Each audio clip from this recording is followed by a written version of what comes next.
Joining us on 710 KURV to look at gas price trends and production trends right now. We welcome back to the show financial strategist Clark Hodges. How you doing this Monday, Clark? I'm pretty good for Monday. How about you? Good, pal. So I heard last week that I'm guessing seasonal production refining issues might be affecting gas prices, although, around here at $3 and a dime or, $3.20, it doesn't seem like gas prices are changing that much. What are you seeing in North Texas? We're not changing much either up here in North Texas. It's $3.50, $3.40, $3.60, depending on what part of town you're at. So who's hurting right now based on refining issues? The Midwest. If you look at some of the states like North Dakota, South Dakota, Minnesota, Wisconsin, they're all up over $4 a share. Wow. So they're really taking it on the chin.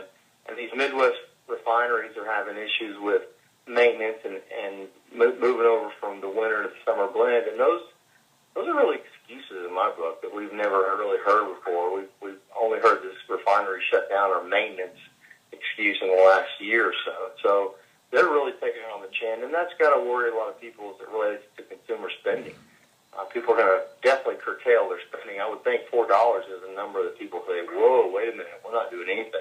These gas prices are killing us. On the refining side, how are we doing as a nation, Clark? Are we ramping up more production? In my opinion, we've got great technology that allows us to get more oil and more gas out of the ground than ever before. Technology has really made a big difference in the oil and gas production and withdrawal from ground business. But I think the refineries could use some technology and really upgrade. I think a lot of these refineries are old, and there's not been any money spent to rehash them and make technology really work for the refineries to make them more efficient. Joining us on 710 KURV, financial strategist Clark Hodges. Hey, Clark. Tim Sullivan here. Good morning. Hey, Tim. Good. How are you? Yeah, so you talk about prices being the highest in the Midwest. You got North Dakota pumping out oil like there's no tomorrow. Exactly. Where is that?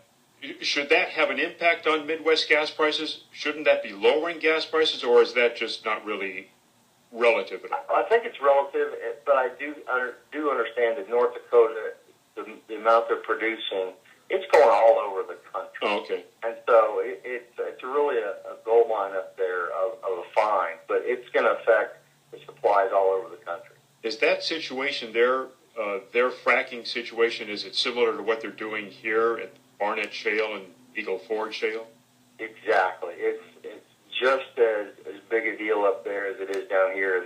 The economic boom, and you talk about some of the funny stories you hear about people who work in these areas, but they can't find a place to live in these areas because the infrastructure is not set. It's happening in these areas where there's nothing but small towns, and they have no idea how to cope with this huge influx of people. Yeah. Right. You might stay 2 or 3 hours away and have to drive in every day because you just can't find a place to stay. There's no restaurants and things like that. So it's a very funny scenario, if you ask me. No, I see dollar signs and opportunity all over that for people that are, in the entrepreneurial spirit to go and make some quick cash out there, start setting up some services for these folks. All right.